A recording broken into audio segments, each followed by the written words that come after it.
The observation deck of the Calrath. Dreadnought Sovereign Talon hummed with the quiet efficiency of a well-oiled war machine.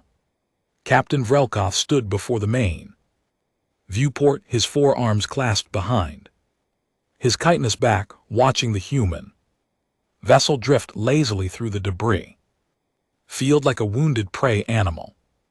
Analysis, he rumbled, his mandibles clicking with barely suppressed excitement. Lieutenant Murison, his tactical officer, consulted her display with 2 of her 6 eyes while the others remained fixed on the human ship. Small frigate-class vessel, Captain. Outdated propulsion systems, minimal armament, single life sign detected. Aboard. 1 human. Vrelkoth's laugh came out as a series of chittering barks. They send 1 human to negotiate the surrender of their colony. It appears so, sir. The captain turned to his communications officer, a lanky Torvin whose translator implant glowed softly at his temple. Hail them, Officer Quinn, let us see what pathetic plea for mercy they have prepared. The view screen flickered, and a human female appeared. She looked young by human standards, perhaps 30 cycles old, with dark hair pulled back in a practical knot and eyes the color of Earth's oceans. She wore a simple gray jumpsuit with no military insignia, no badges of rank, nothing to indicate she was anything more than a civilian pilot. This is Captain Vrelkoth of the Calrath Sovereignty, he announced, puffing his thorax to its full imposing size. You are trespassing in territory claimed under the right of conquest. State your purpose before I decide your ship would look better as scrap metal. The human woman tilted her head slightly, a gesture his xenopsychology briefings had labeled as curiosity. When she spoke, her voice carried an odd lilt, almost musical. Right of conquest, is that what we are calling space piracy these days? How very official sounding. Several of his bridge crew tensed. Vrelkoth's mandibles spread wide in what humans would recognize as a predatory grin. Amusing. Your species has developed humor in the face of extinction. I approve. Now state your purpose. My name is Lyra Moss, the human said, examining what appeared to be her fingernails with theatrical disinterest. I am here representing the mining colony on Kepler 7.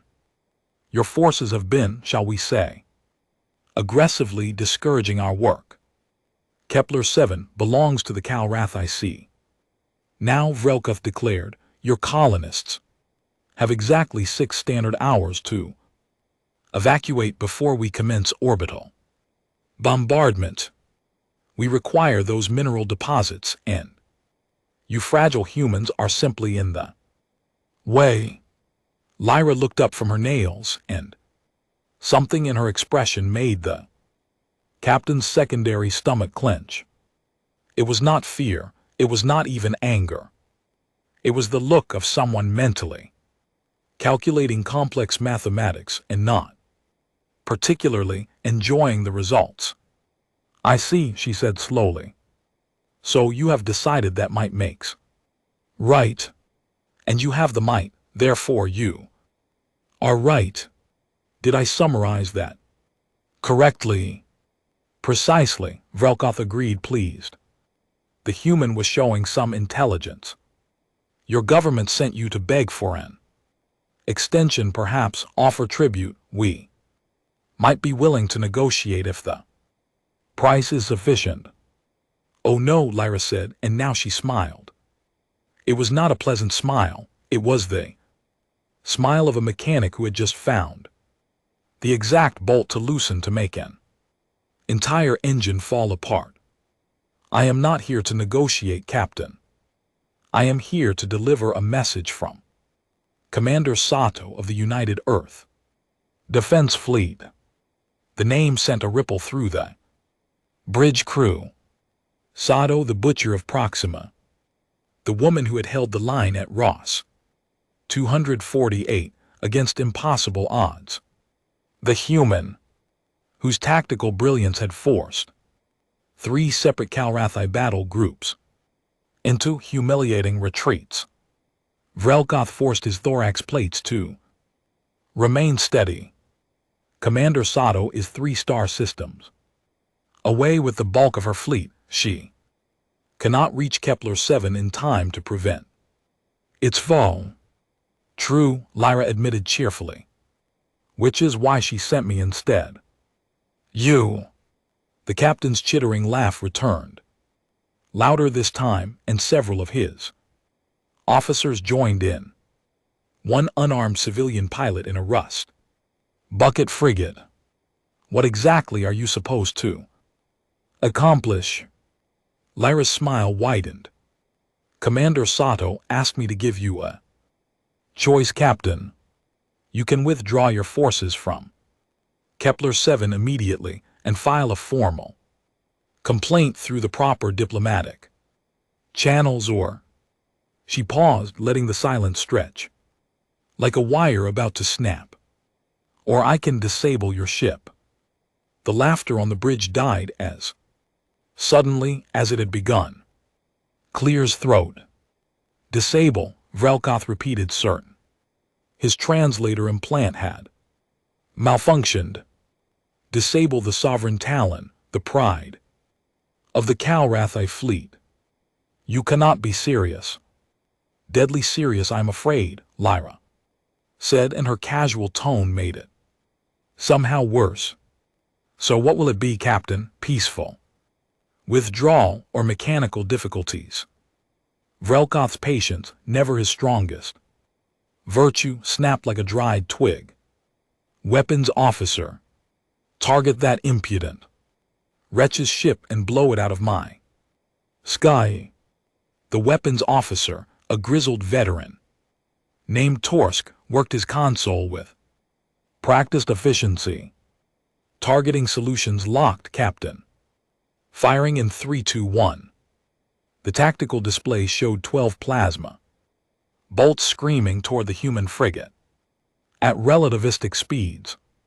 No shields activated on Lyra's ship, no evasive maneuvers. The bolts should have vaporized her in microseconds. They missed, not by little, not by a lucky coincidence. Every single bolt curved around the human vessel as if guided by an invisible hand, dissipating harmlessly into the void beyond. What? Torsk's confusion was palpable. How? There are no deflector fields, no countermeasures, nothing. Lyra appeared completely unbothered on the view screen, now sipping from what appeared to be a cup of coffee. Did you just try to kill me, Captain? That is terribly rude. I am going to have to tell Commander Sato you tried to kill her messenger. She gets quite cross about that sort of thing. Fire again, Vrelkoth roared. All batteries, maximum intensity. The sovereign Talon lit up like a miniature star as every weapon system opened fire simultaneously. Plasma bolts, particle beams, kinetic slugs, even the experimental disruptor cannons they had stolen from the Vorkwi. All of it unleashed in a magnificent display of destructive power that could have cracked a small moon. None of it touched Lyra's ship.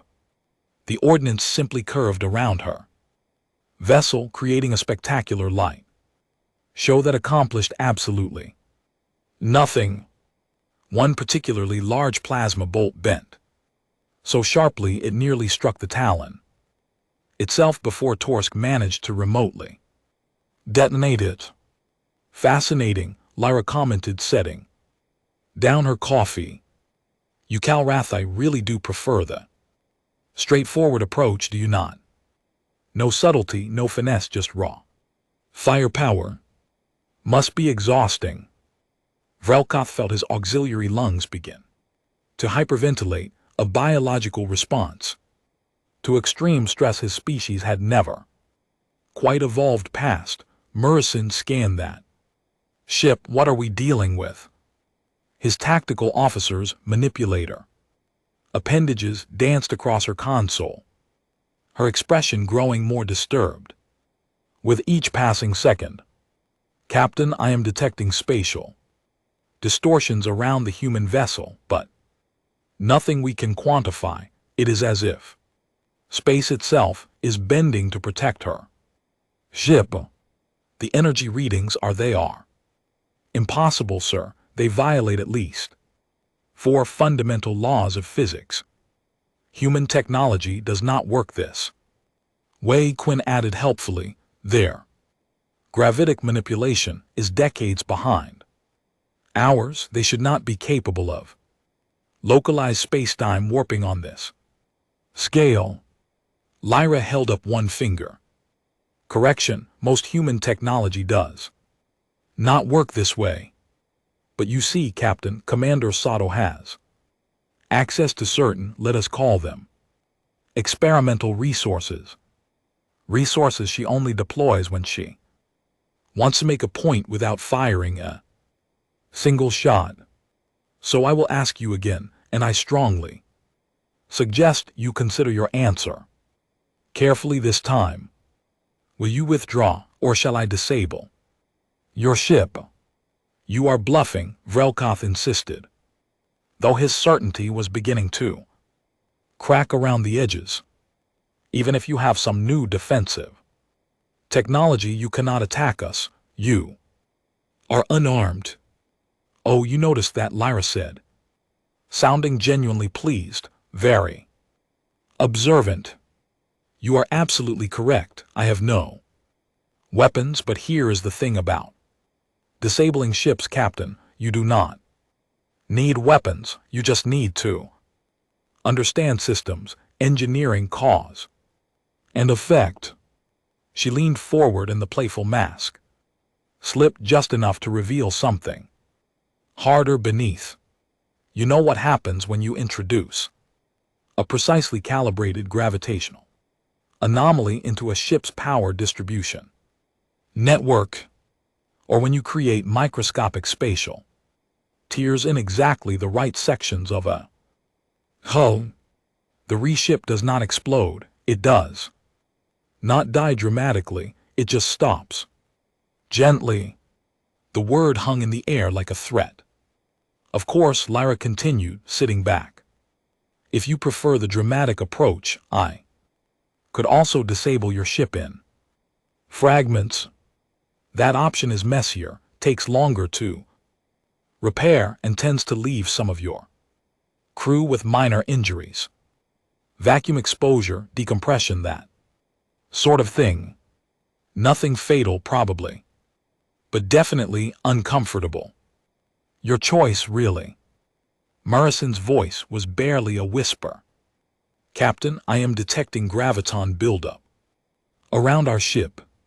Low levels, but increasing. She is targeting us, Torsk confirmed, his combative demeanor replaced by something resembling respect, or possibly fear. I do not know how, but she is definitely targeting us. Vrelkoth stared at the human woman on his screen, this unassuming messenger in her plain jumpsuit casually threatening his dreadnought with nothing but confidence and apparently impossible technology. His tactical training screamed at him to call for reinforcements to ram her ship, to do anything except stand here, watching his carefully cultivated image of Kal Rathai's superiority crumble. But his survival instinct, honed through decades of combat, whispered a different message. This human was not afraid. This human should be terrified, should be begging, should be dying in the wreckage of her insignificant ship. Instead, she was sipping coffee and discussing the finer points of how she would dismantle his vessel, which meant either she was insane or she actually could do everything she claimed. How, he asked finally. How are you doing this? Lyra's smile returned, gentler this time, almost sympathetic. Humans have this saying, Captain. Any sufficiently advanced technology is indistinguishable from magic. You have been cruising around this sector, bullying colonies and merchant ships, thinking you were the apex predators. But you forgot something important. What? Despite himself, Vrelkoth leaned closer to the screen. Humans are very, very good at building impossible things when we are motivated, Lyra said softly. And you just spent the last 6 months motivating us by threatening our families, our children, our homes. So, yes, we built some impossible things. Things specifically designed to make ships like yours and aggressive captains, like you, think very carefully about their life choices. She took another sip of coffee. Commander Sato wanted me to tell you something else too. This is not a threat. This is not a bluff. This is simply information. We have 17 other ships like mine, scattered throughout human space, waiting, watching, ready to disable any Kal Rathi vessel that crosses certain very clearly defined lines. You crossed one of those lines when you threatened Kepler 7. So now, Lyra continued, you have 10 seconds to make your choice before I make it for you. Withdraw peacefully, or I start with your reactor shielding and work my way through every critical system on your ship until you are drifting dead in space, waiting for a tow truck. Your decision, Captain. 10, 9, 8, wait. Vrelkoth held up 2 of his 4 hands, a gesture of surrender in Kal Rath culture that he had never imagined using. If we withdraw, you will let us leave intact. Completely intact, Lyra assured him. You will fly away with nothing but a slightly bruised ego and a story nobody back home will believe. Scout's honor. Scout's honor, Quinn translated uncertainly. I do not have a reference for that phrase. It means I promise, Lyra explained. Human thing. Trust me, it is binding. Vrelkoth looked around his bridge at his crew, seeing his own uncertainty reflected in their faces. They were warriors, bred and trained for conquest, but they were not fools. There was a difference between bravery and suicide. Helm, he said slowly, tasting defeat like ash in his mouth. Set course out of the system, maximum sublight speed. Excellent choice, Lyra beamed. See, that was not so hard, was it? And just think, now you get to live to fight another day, maybe against someone who does not have spatial manipulation technology. I hear the Vorqui are lovely this time of year. Very aggressive. Almost no advanced physics. The sovereign Talon began to turn, its massive bulk rotating ponderously to point toward open space. The maneuver took nearly 3 minutes, during which nobody on the bridge spoke, and Lyra simply sat there in her frigate, watching them with that knowing smile. When they were finally oriented for departure, Vrelkoth made himself speak one final time. You have won this engagement, human. But the Kal Rathi sovereignty will not forget this humiliation. Of course not, Lyra agreed pleasantly. That is rather the point. Commander Sato wants you to remember this. She wants every Kal Rathi captain to know that human colonies are no longer soft targets. She wants you to understand that we do not just defend anymore. We have evolved past that. Now we preempt, now we disable. Now we send lone pilots in unarmed ships to make entire battle groups reconsider their priorities. She leaned forward one last time. Go home, Captain Vrelkoth. Tell your superiors what happened here. Tell them the Butcher of Proxima has new tools and she is really not afraid to use them. Tell them humans said hello. And we brought impossible technology too. A gunfight. And we won without firing a shot. Is that your message? Vrelkoth asked. Bitterly. That is part of it, Lyra said. The other part is this. Next time we might not offer the choice. Next time we might just disable first and explain later. So maybe reconsider the whole aggressive expansion thing. Just a thought. The view screen went dark as Lyra cut the connection. Vrelkoth stood motionless for a long moment, listening to the ambient sounds of his ship, the hum of the engines, the whisper of the life support, the quiet clicks and beeps of consoles, all of it functioning perfectly, all of it intact, all of it spared because he had made the wise choice. Engage drives, he ordered quietly. Take us out of here. As the Sovereign Talon accelerated away from Kepler 7, leaving the human colony untouched and Lyra Moss floating peacefully in her impossible frigate. Murison turned to her captain with one question in her eyes. Sir, do you believe her about the 17 other ships? Vrelkoth watched the human vessel grow smaller in their rear display, a tiny speck of metal and audacity that had just defeated an entire dreadnought through nothing but confidence in physics that should not exist. Yes, he said finally, yes, I believe. Sir, and that, Lieutenant, is what truly terrifies me. 3 days later, Vrelkoth found himself in a situation he had never anticipated. He was sitting in the cramped briefing room of the orbital station above Calrathi Prime, surrounded by 15 other ship captains, all of whom were staring at him like he had grown a fifth arm.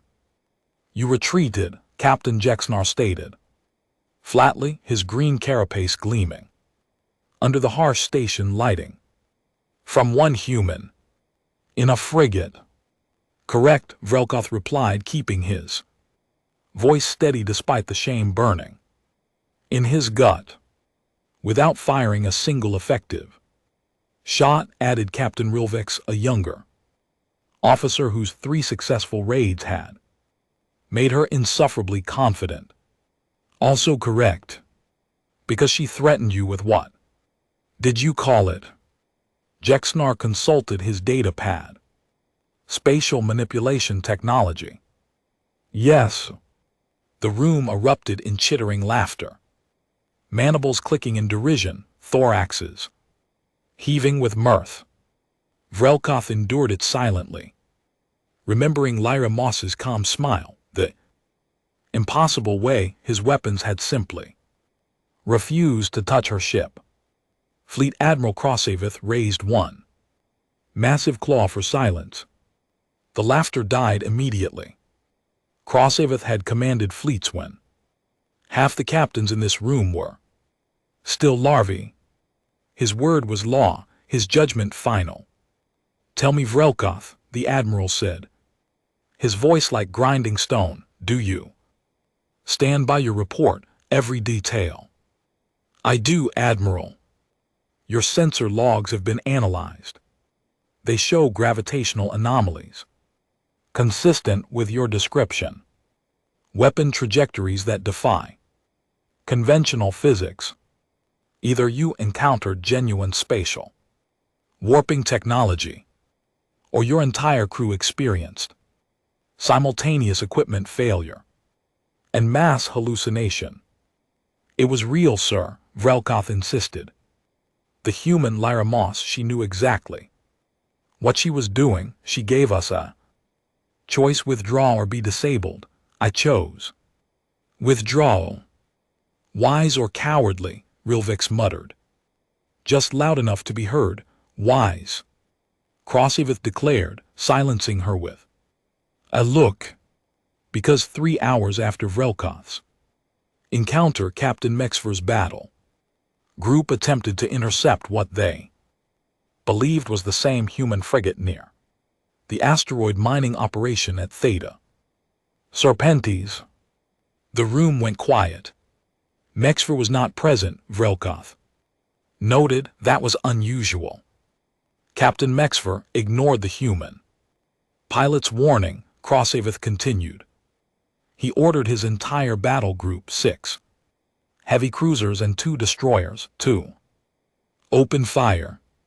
The human ship remained undamaged.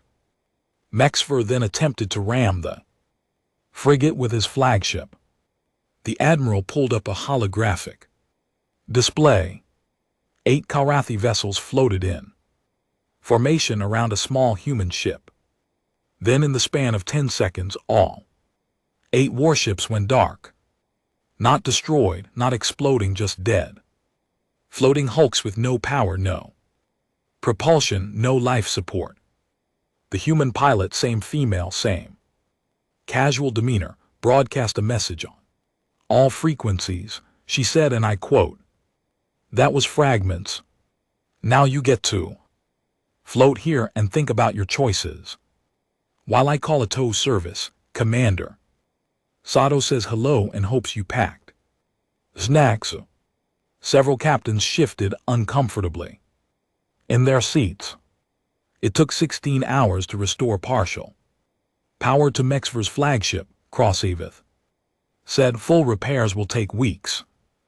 Other 7 ships are still being towed back to port. No casualties, but 8 ships completely disabled in the time it takes to breathe twice. So I ask again, Vrelkoth, do you stand by your report? Absolutely, Admiral. Good. Krosevith's mandibles spread in what might have been approval. Because you are the only captain who had the sense to listen when a clearly superior force offered terms. The sovereignty is reassessing its expansion strategy in human space. Reassessing? That Jexnar sounded incredulous. We are the Kalrathi sovereignty. We have conquered 12 species.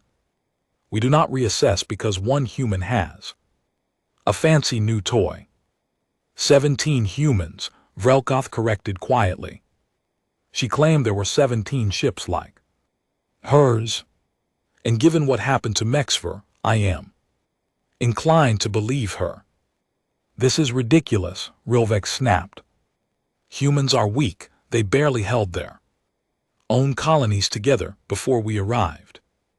Their ships are slow, their weapons outdated, their tactics predictable. Said a new voice. Everyone turned to see Commander Yixtal enter the briefing room. The intelligence officer moved with the deliberate grace of someone who spent more time analyzing data than commanding ships. Her optical implants whirred softly as she scanned the assembled captains. Human capabilities were all of those things, Yixtal continued, pulling up new data on the holographic display. 3 months ago. Then something changed. Our surveillance networks detected unusual activity at a research facility on Europa, one of Jupiter's moons. Massive power consumption, exotic particle emissions, the kind of signatures that suggest prototype testing. What kind of prototypes? Krosevith asked. The kind that can manipulate localized space-time, Yixtal replied. We have been trying to develop similar technology for 40 years. Our best scientists say it is theoretically possible, but practically impossible. Too much energy required, too much precision needed, too many variables to control.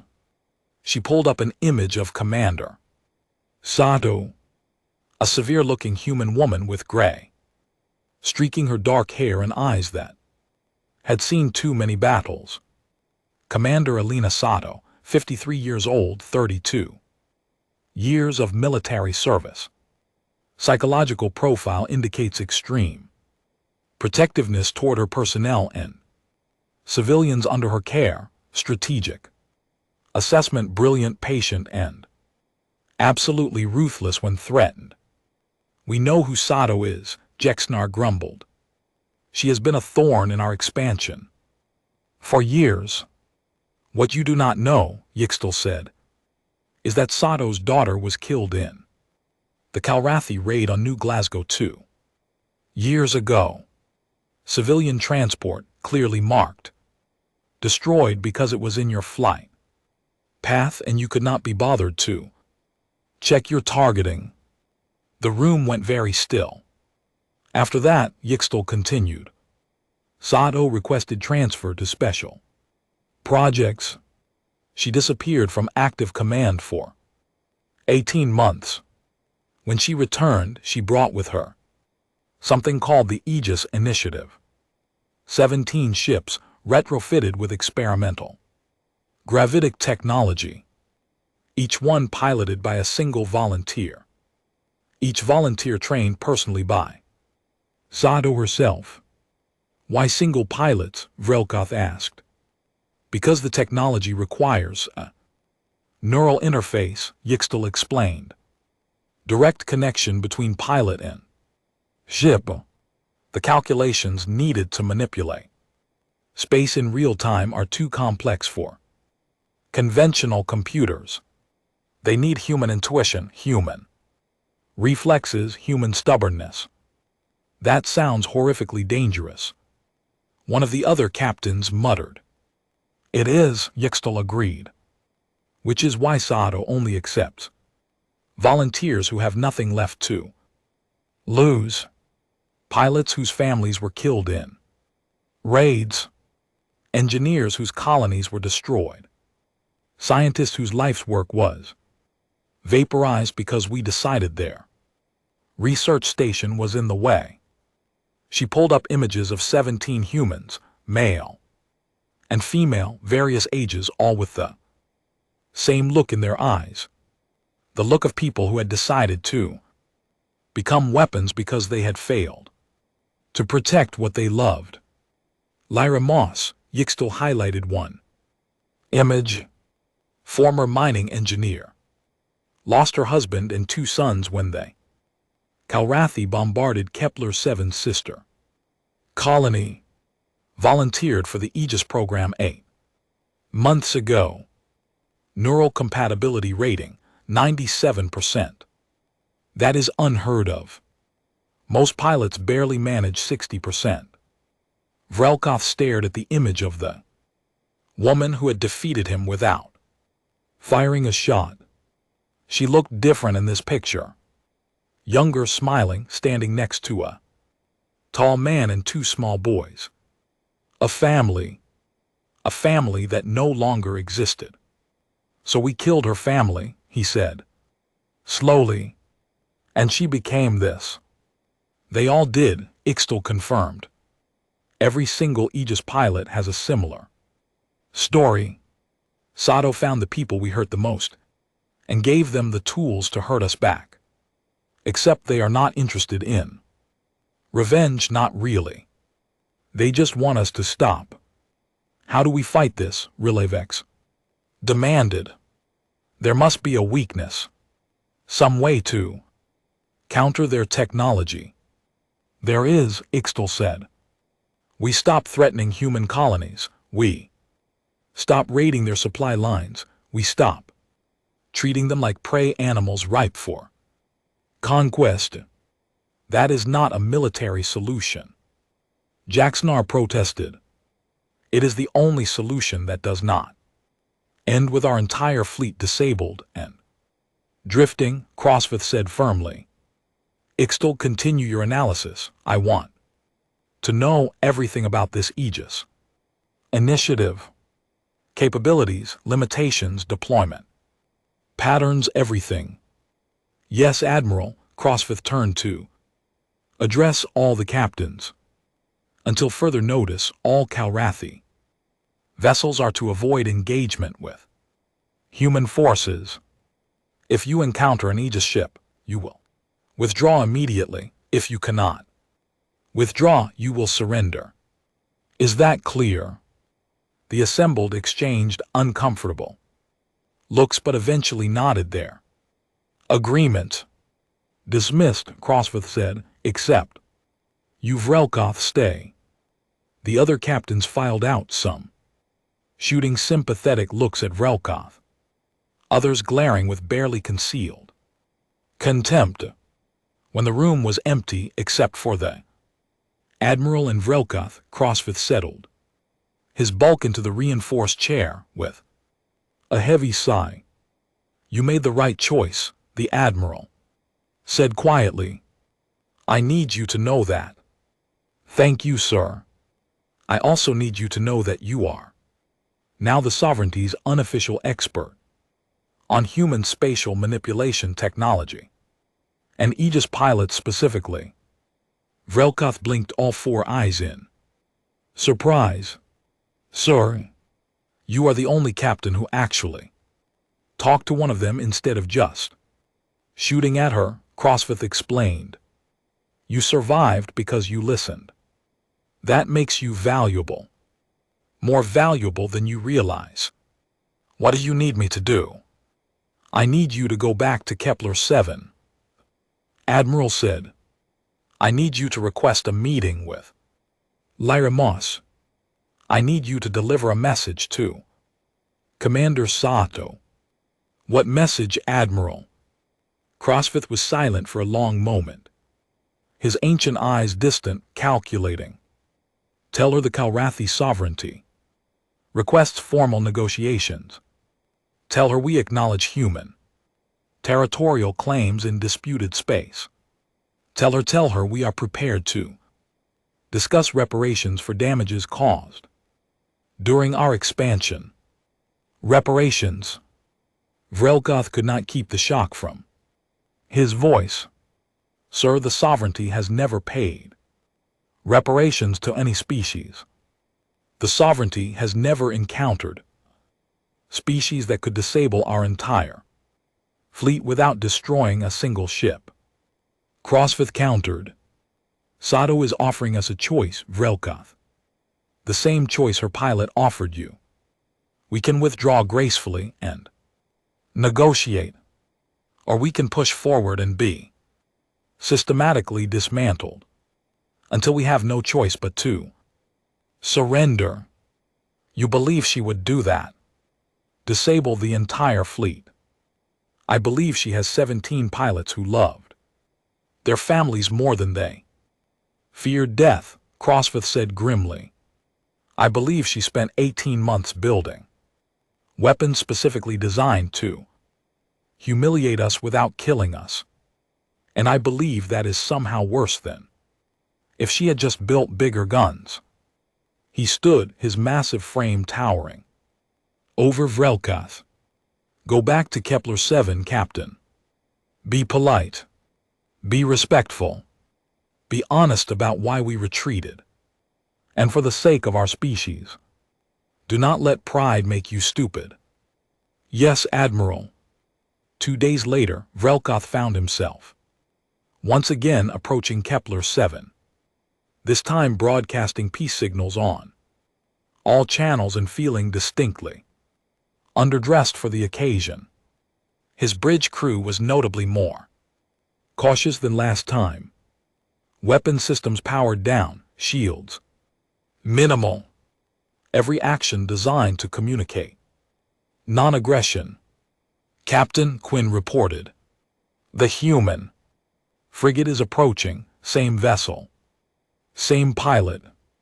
Hail her, Vrelkoth ordered. And someone bring me something to drink. This is going to be uncomfortable.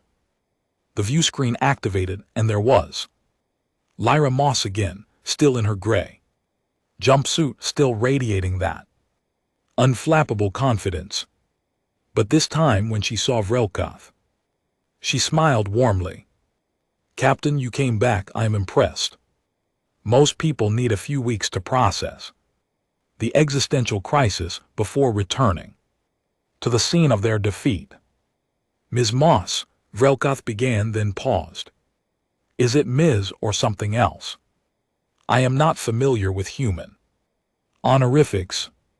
Lyra is fine, she said, and he heard genuine warmth in her voice.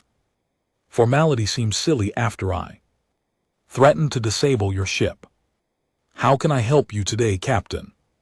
Come to try your luck again. Fair warning, I had extra coffee this morning, so I am particularly sharp. No, Vrelkoth said quickly. No more luck trying.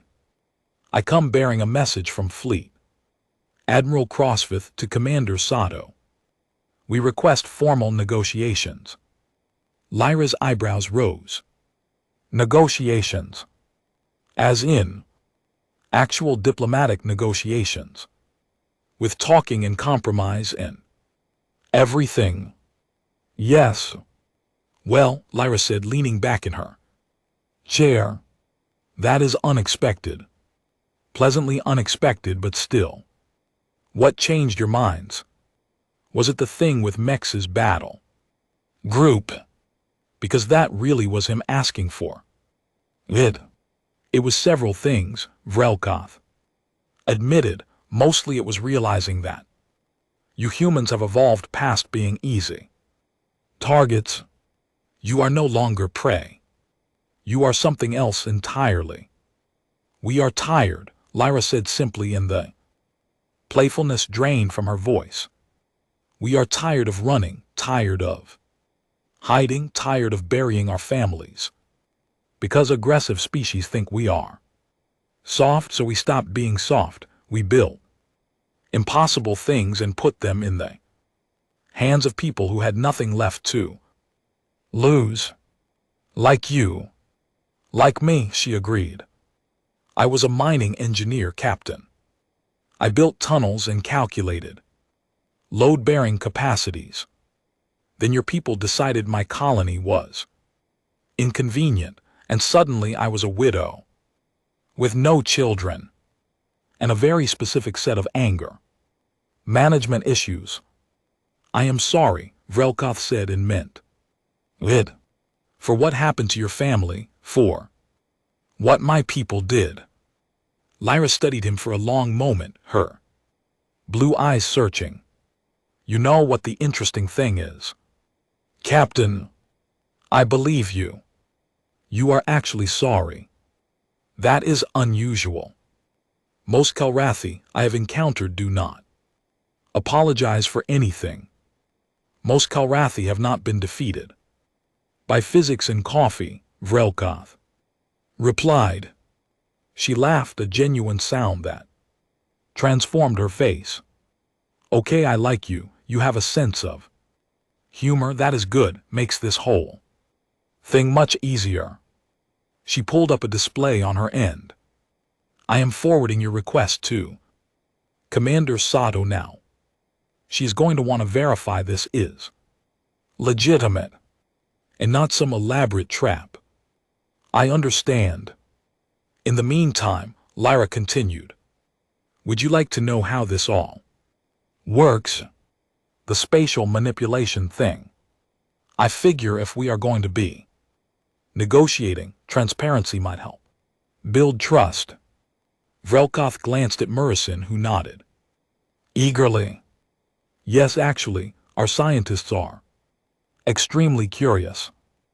All right, crash course in impossible physics, Lyra said, her enthusiasm bubbling up. So you know how gravity warps space, right? Big masses make curves in the fabric of reality. Basic gravitational theory, yes. Right, well, what if instead of using big masses, you could generate precise gravitational fields using controlled exotic matter reactions? tiny surgical applications of space-time. Curvature. Not enough to move ships or create wormholes, but enough to, say, redirect incoming weapons fire, or disrupt power conduits, or selectively disable specific systems. That should require impossible amounts of energy, Murrayson interjected. It does, Lyra agreed cheerfully. Which is why the ships run on quantum vacuum reactors, pulling energy directly from the zero-point field, super dangerous, super unstable, super effective. The neural interface lets the pilot make split-second adjustments to keep everything balanced. It is like, imagine juggling chainsaws while doing calculus. And also the chainsaws are made of compressed physics that want to explode. That sounds horrifying, Vrelkoth said. It really is, Lyra confirmed, but it beats being helpless. And honestly, once you get the hang of it, there is something beautiful about manipulating space itself. Like conducting an orchestra, except the instruments are fundamental forces of the universe. Her console beeped and she glanced down. Oh, Commander Sato responded, she says. And I am reading directly here. Tell Captain Vrelkoth that if this is genuine, I will meet him at the neutral station in the Arcturus system in 1 week. Tell him to bring someone with actual authority to negotiate. And tell him I appreciate his wisdom in choosing retreat over recklessness. High praise from the Butcher of Proxima, Vrelkoth observed. She hates that nickname, by the way, Lyra said. Prefers Commander or Alina if you are feeling casual. The whole Butcher thing was propaganda from her own government when they wanted someone to blame for high casualty rates. She never butchered anyone. She just refused to sacrifice her people for stupid reasons. I will remember that. Good, Lyra said. Because here is the thing, Captain. Sato is not interested in destroying the Kal'Rath. She is not interested in revenge or conquest or any of that nonsense. She just wants you to stop killing us. If you can manage that, if your people can accept that humans are no longer going to be pushed around, then maybe we can find a way to coexist. And if we cannot, Vrelkoth asked, if the sovereignty decides pride is more important than peace. Lyra's expression hardened. Then you will find out what 17 grief-powered pilots with impossible technology can do when they stop being polite and start being creative. We disabled mechs of our ships gently. We can be much less gentle if required. Understood. But I do not think it will come to that, Lyra said, her smile returning. You came back, Captain. You delivered the message. You listened when you could have attacked. That tells me you are smart enough to see the way this ends if we keep fighting. Better to end it now with talking than later with everyone floating dead in space. Agreed, Vrelkoth said. I will convey everything to Admiral Crossavith. We will meet Commander Sato at Arcturus. Excellent, Lyra said. Oh, and Captain, bring snacks, human and Kal'Rath both. Peace negotiations go better when people are not hungry. The view screen went dark and Vrelkoth sat back in his command chair, feeling oddly hopeful for the first time in weeks. Captain, Quinn said quietly, do you think this will work? Can the Kal'Rath and humans truly negotiate peace? Vrelkoth watched Lyra's frigate maintain its position near Kepler-7, a small ship with impossible power, crewed by a widow who had turned grief into physics-defying technology. I think, he said slowly, that humans have shown us something important. They showed us you do not need to destroy your enemies to defeat them. You just need to make continued aggression more costly than peace. And they have definitely achieved that. So we negotiate. Vrelkoth confirmed. Because the alternative is having 17 Lyra Mosses systematically dismantle everything we have built one ship at a time, and somehow that is more terrifying than any weapon they could have pointed at us. Murrayson chittered softly. The humans turned their grief into a weapon that cannot kill but can humiliate. That is actually brilliant. It is, Vrelkoth agreed. And that, Lieutenant, is why they are no longer prey. They are something we have never encountered before. They are prey that evolved into something that does not need to fight back. They simply make you regret fighting in the first place. He stood, straightening his uniform. Set course for Calrath Prime. The Admiral needs to prepare for Arcturus. And someone send a message to our diplomatic corps. Tell them to brush up on human customs and bring something called snacks. Apparently, they are important. As the Sovereign Talent turned toward home, Vrelkoth took one last look at Kepler 7, the colony that would have been another easy conquest, another footnote in Calrath expansion.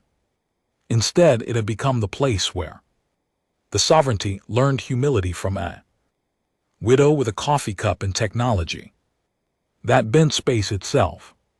Quinn, he said quietly, add something to my personal log.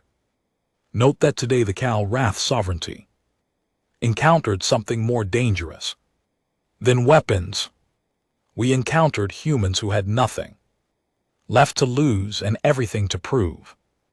We encountered mercy that came with teeth, and we were wise enough to recognize it for what it was. What was it, sir? Vrelkoth watched the stars slide past.